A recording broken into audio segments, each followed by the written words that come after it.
The child. On the 7th day of the 7th month in the reign of the new emperor, a small baby was brought into an open meadow. A man dressed in white, for whom the baby had much affection, came towards him and kissed him on the forehead. Then the man knelt beneath a cherry tree in bloom. The child felt the effects of the warm sun on him and was soon asleep. Had he not closed his eyes, he would have seen a gust of wind blow and lift up a single cherry blossom from the tree. If one did not know better, one would think it could go forever in the blue cloudless sky, but as all things must, it came back down and landed on the clear lake below. The young baby was raised in that little village in the mountains.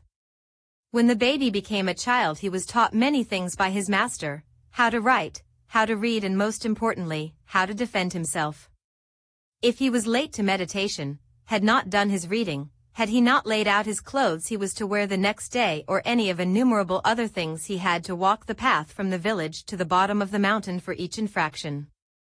As the child became a youth, he trained with the bow, sword, and spear besides his body.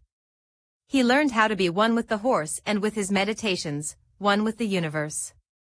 Then the youth reached the age of adulthood. He went before his master on one knee, looking down. You have now reached the age that you can join the emperor's armies. Is that what you wish? Yes.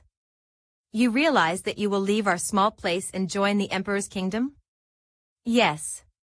You also realize that you trade your duty which you now have to this village solely to the emperor, and you must always honor this duty as you would have this village? Yes. Good. Then you are ready and have my blessing. The youth traveled from the mountain village and joined the emperor's armies. Soon, as often is the case with emperors, his armies were needed in the north to fight a neighboring kingdom. The armies met in one large battle. The emperor won and the soldier fought well. After the battle, through no fault of the emperor, there was rebellion in the south of the empire. The emperor's armies went south. The emperor's armies mercifully ended the rebellion, and anyone related to the rebellion, so that it would not infect the minds of his people again. The soldier performed so well that he was sent to the palace to become a member of the emperor's personal bodyguard. 1 in 10,000 of the emperor's armies were granted the privilege of being part of the emperor's personal bodyguard. The soldier arrived at the palace to find that the emperor was dead and his son was the new emperor. The new emperor's first act was to have an official find someone to take a child, who just happened to be the exact age of the emperor's newborn and only brother, to the mountain village and in order to be carried out upon reaching the village. The emperor gave the official 100 gold coins for the endeavor and the sealed orders to be carried out. The orders were not to be opened until the soldier and child had reached the village. The official sent for the captain of the emperor's bodyguards. He gave the captain the emperor's order to be carried out and the 50 gold coins. The captain then called for the soldier. I hear you are from the mountain village? Yes. The emperor orders you to take a baby to that village and then do this. The captain handed the sealed document to the soldier. You are not to open this until you have reached the village. You are to go alone and this is to help you make it there. He handed the 30 gold coins to the soldier. The soldier picked up the baby and left within the hour. He had his armor, sword, bow, horse, coins, orders, and the baby with him. The child was most problematic at the beginning of the trip. The soldier was very obliging and stopped for 15 minutes to eat at the middle of the day and once more for dinner as the sun went down.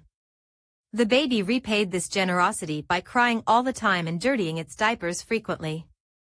2 months into the trip, the soldier ran out of the gold coins. Soldier sold his bow for some food and horse feed. That only lasted for a day or two. He then sold his horse. He started to sleep beneath the stars at night to make the money last longer. One day, soldier started to sing a song about war and to his amazement the child listened and stopped crying. Soldier then found that by stopping and changing the child's diapers more often, the child was much more agreeable. About 6 months into the trip to the mountain village, soldier once again ran out of money. He then sold his armor and hoped that this would allow him to make it to the village. Soldier then found out something that no one else had ever thought of before, that children like to be tickled and even for someone to pretend eat them. They were now within a week of the village but were out of money. He sold the last of what he had, his sword. He had only his clothes and shoes left. They arrived at the mountain village as the sun was setting in the sky. He went to see the magistrate. "I have come here by the orders of the emperor." The magistrate nodded. "I am to open this and carry out its orders now. It is late in the day and you are tired. Why don't you sleep tonight and tomorrow morning you can have breakfast with me and you can open your orders then?" Soldier nodded. The magistrate motioned to his servant to take the child away. "The child is under my care by the order of the emperor. I shall not have him leave my side until I can carry out the rest of the orders," which was only half true. "I am sorry. I only thought you could use some private time for reflection and meditation. Show them to their quarters." The soldier and child were taken to their room. Soldier slept well that night and kept the child close to him as he had grown accustomed to on the trip. In the morning before sunrise, Soldier, the child and the magistrate ate their breakfast together. Soldier opened the sealed envelope. All happiness left his face. He looked at the child. The magistrate knew what the orders were. "Just to let you know, we technically are not in the empire. By treaty the village is not bound to carry out the emperor's orders. We are, however, required to enforce that the emperor's subjects do carry them out." The soldier put his head down. "Do you know what I am saying? And the child will be safe."